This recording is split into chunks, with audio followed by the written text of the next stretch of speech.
Hello class, welcome to this channel clinically speaking. और आज का हमारा टॉपिक है approach to हेमोप्सिस।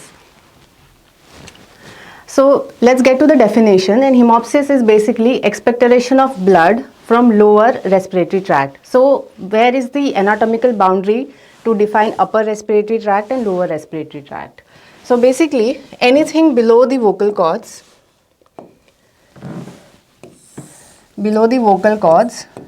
is lower respiratory tract. So if the blood is originating from nostril or nasopharynx or oropharynx, that is called as pseudohemoptysis and not true hemoptysis. For it to be classified as hemoptysis, the origin of blood should be from below the vocal cords.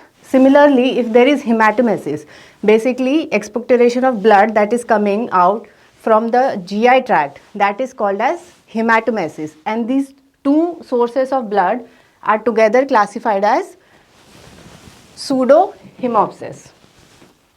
So whenever a patient comes to us and says, I am coughing out or vomiting out blood from my mouth, it's important to understand whether we are dealing with hemoptysis or pseudohemoptysis because our approach is different. So how do we differentiate hemoptysis from hematemesis? So here the art is history taking. Basically first we have to ask the patient what is the color of the blood. If it's brown, that means it's coming from the GI tract because the acid in our stomach converts the blood into hematine, which is brown in color, whereas bright red suggests lung as the source of blood. We also have to inquire about the associated symptoms. So whether the expectoration of blood is associated with nausea, vomiting, or is it associated with cough and expectoration. Obviously, if the expectoration of blood is preceded by nausea or vomiting as symptom, it is more likely to be hematemesis rather than hemoptysis. And third and very important, you have to ask history of melena, that is black stool. If the patient is saying that he is having black stool since 2 or 3 days, then that means that the source of blood is GI tract. So these are the 3 important clues that you should ask in your history to differentiate hemoptysis from hematemesis. And this is a very common confusing situation when we are dealing with patients in clinic and wards. Now before we go on to understand hemoptysis, let's see what is the blood supply of lungs. So the lungs is supplied by dual circulation, that is pulmonary circulation and bronchial circulation. In an uncommon situation, there are some non-bronchial systemic circulation, such as those arteries that arise from intercostal, coronary, thoracic, axillary, subclavian, upper or lower phrenic arteries that can supply the lungs, but this is uncommon. So mostly the lung is and comprises only 5% of the total blood circulation. But predominantly the lungs is supplied by pulmonary circulation and bronchial circulation. Now let's understand what is the difference between these two circulation. So if you look at the bronchial arteries, they originate from aorta. So basically they are high pressure system, whereas pulmonary arteries, they originate from right ventricles and that's why they are low pressure system. The bronchial arteries, as we can see in this diagram, the bronchial arteries supply the airways. They neovascularize the tumors. They are the blood vessels that get hyperemic and dilated and tortuous in bronchiectasis and bronchitis. So they are the basic blood supply for the airways. Whereas the pulmonary circulation, it predominantly supplies the alveoli and the lung parenchyma. So the bronchial arteries are responsible for supplying the airways, and the pulmonary artery mainly supplies the alveoli and plays an important role in ventilation.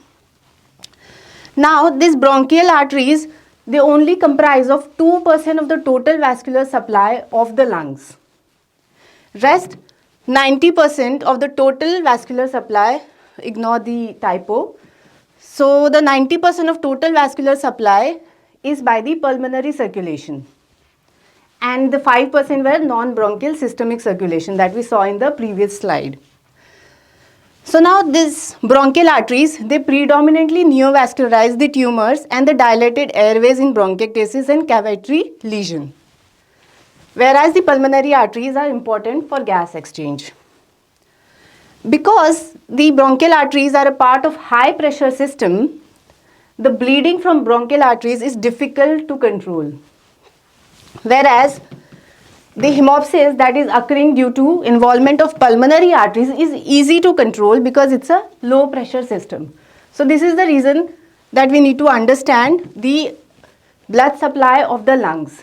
So if it's mild hemoptysis which is getting easily controlled, it is usually the pulmonary artery and branches which are the culprit vessels. Whereas if there is a large volume of hemoptysis and which is difficult to control, most likely the bronchial arteries are the culprit vessels, and sometimes when we are not able to control the hemoptysis, we have to do bronchial artery angiography and embolization.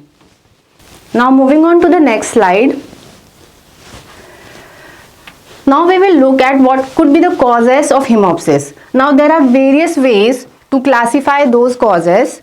A simpler one is to go by the etiology, that is infective, malignancy, vascular or systemic causes. Infective will include viral pneumonias, bacterial pneumonias, lung abscess, bronchiectasis or cavitary lung diseases like tuberculosis or aspergillosis. Malignancy will include lung cancer, metastasis to the lung or Kaposi sarcoma secondary to HIV. The vascular causes include diffuse alveolar damage, diffuse alveolar hemorrhage secondary to alveolar capillaritis such as in vasculitis or autoimmune or connective tissue disorders, pulmonary edema, pulmonary embolism or AV malformations. And the systemic causes include thrombocytopenia or coagulopathy. So that's one way of classifying the causes of hemoptysis. But I prefer a different way, and that is anatomical way. So hemoptysis can arise by involvement of either the airways. So this is a tumor which is involving the carina and the left bronchus. Similarly, there is a tumor. There is a polypoidal growth inside the airway, and this can lead to hemoptysis. Or the airways could be dilated, inflamed, and the arteries, the bronchial arteries supplying these airways could become tortuous, dilated and rupture and lead to hemoptysis in bronchiectasis. Or there could be a foreign body which could be lodged inside the airway, erode the mucosa and lead to hemoptysis. So these could be the airway causes of hemoptysis. As we can see in this diagram, either there could be a tracheal tumor or an esophageal tumor that can infiltrate inside the airway. It could be bronchial tumor which can invade the airway or mediastinal lymphadenopathy.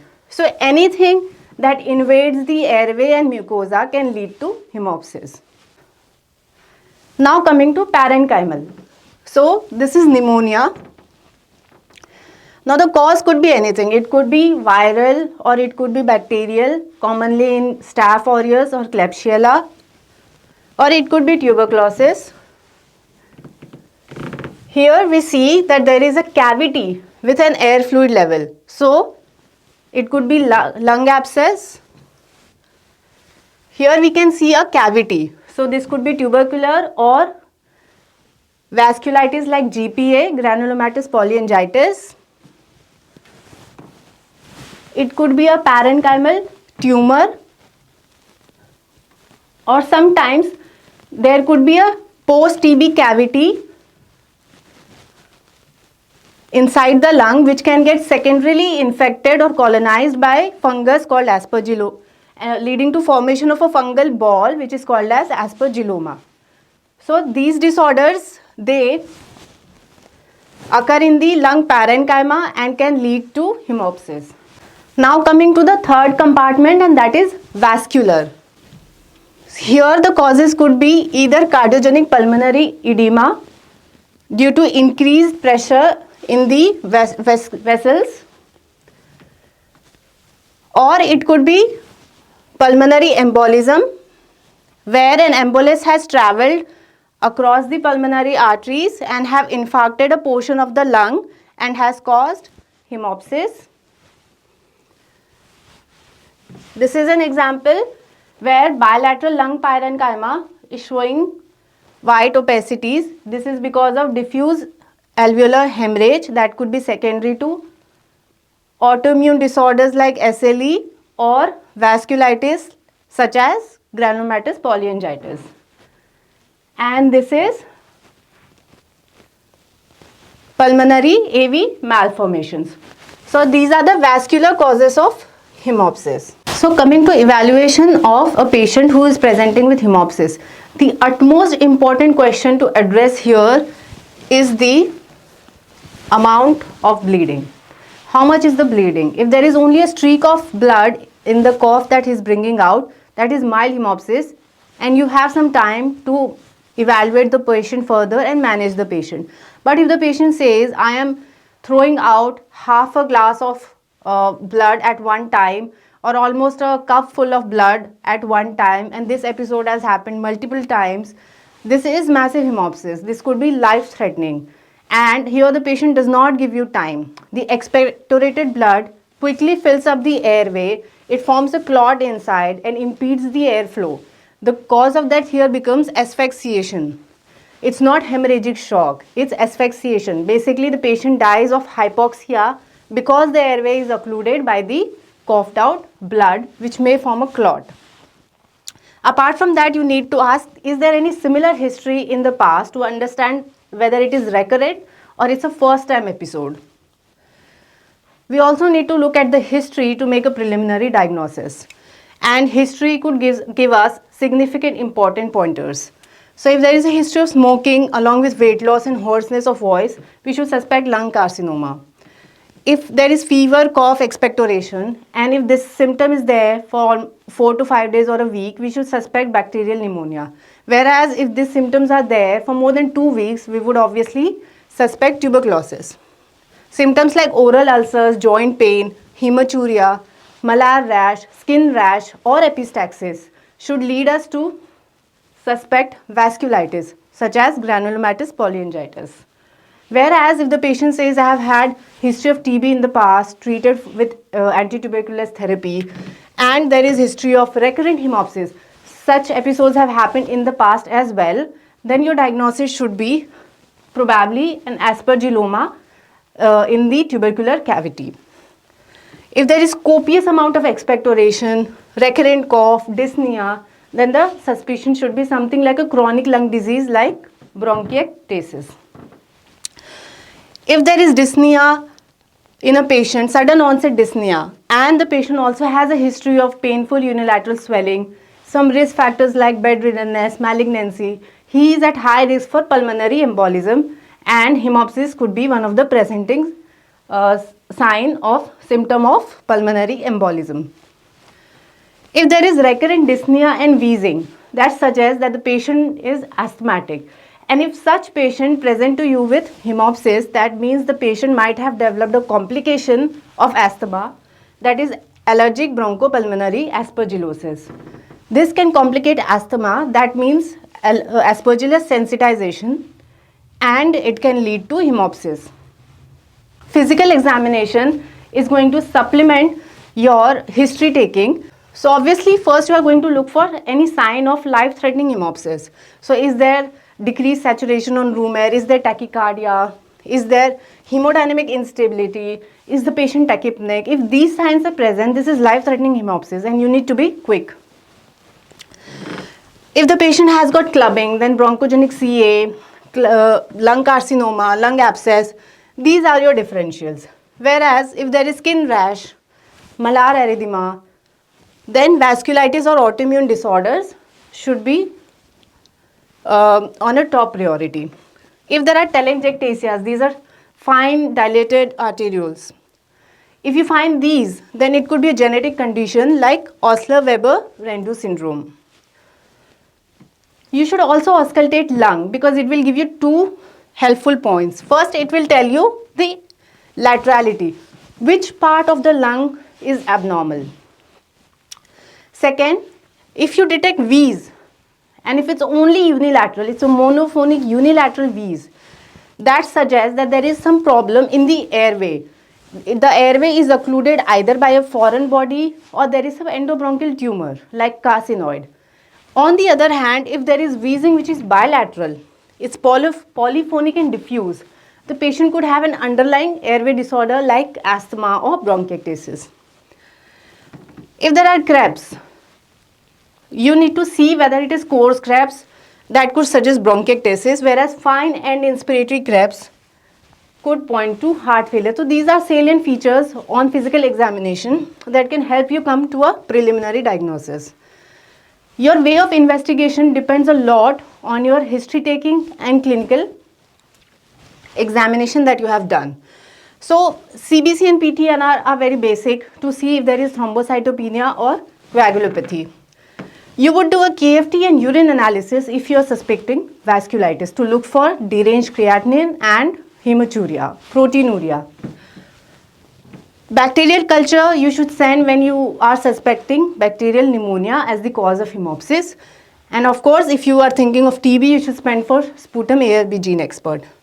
Again, serological workup like ANA, ANCA, anti-GBM should be done when you have the history as I have described.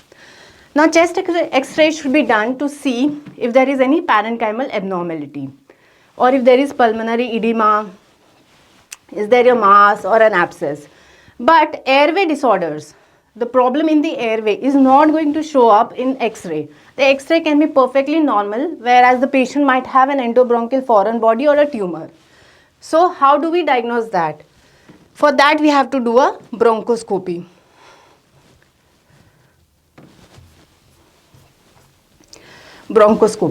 Even we can get subtle hint by CT chest by looking at a filling defect in the airways. Now we will go through some cases and we will see if you are able to make a diagnosis based on the clinical clues that I have given here. Case number 1, he is a 40-year-old male and he presents with complaint of hemoptysis since 1 week. But there is past history of TB and the patient has completed treatment 2 years back. Currently at present there is no history of fever or weight loss. This is the X-ray of that patient, and if we focus here, there is a left upper lobe opacity, circumscribed round opacity.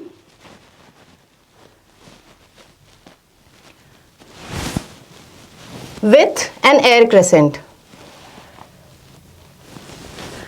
So the diagnosis is post-tubercular cavity with a fungal ball as per Giloma. So that's the diagnosis in this case.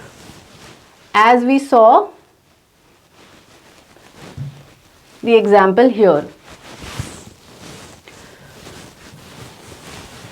Coming to second case. Now, case number 2, he is a 60-year-old male who is a smoker and he has presented with complaint of hemoptysis and change in voice.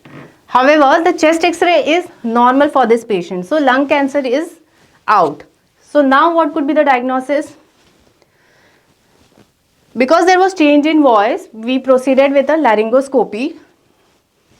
And what we found was there was a mass in the pyriform fossa. So, this was bleeding from the upper respiratory tract above the vocal cords. So, this is pseudo-hemoptysis. Basically, the patient has presented with expectoration of blood, but it is not originating from the lungs. It is originating from the pyriform fossa. So, it's pseudo-hemoptysis, and here the diagnosis was cancer of pyriform fossa. Let's look at case number 3. He is a 45-year-old male who already is diagnosed with renal cell carcinoma, and now he has presented with hemoptysis. Again, the chest X-ray is normal. Now, what could be the diagnosis here?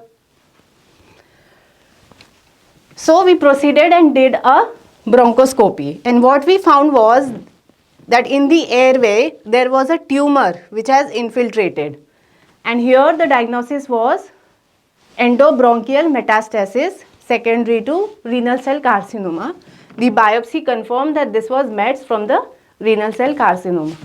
And coming to the final case, which is an interesting one. A 31-year-old lady has presented with high-grade fever, cough and hemoptysis.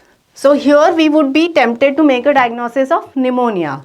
But the catch is, there are history of similar episodes in the past, and she also gives a history of seasonal cough and dyspnea along with wheezing since childhood. So now what do you make of it?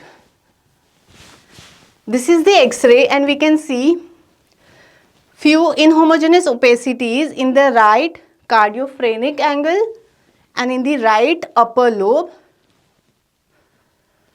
And when we went forward and did CT to understand more about these lesions, we saw a cavity which is necrotic. We saw a dilated airway, so that is bronchiectasis. And we saw some of the dilated airways were occluded with mucus plugs. Now, usually these mucus plugs should be isodense to the soft tissue. But here they were lightening up as compared to the soft tissues here, almost matching to the bone. See here, these are more hyperdense as compared to the normal soft tissue.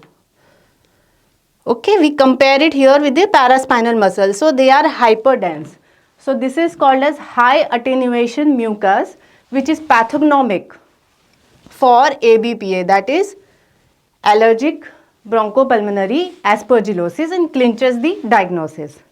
So thank you so much for being with me till the end of this video. I hope you find this useful. Meet me in the next lecture where we discuss about management of hemoptysis, and follow this channel for more clinical based discussions. Thank you so much.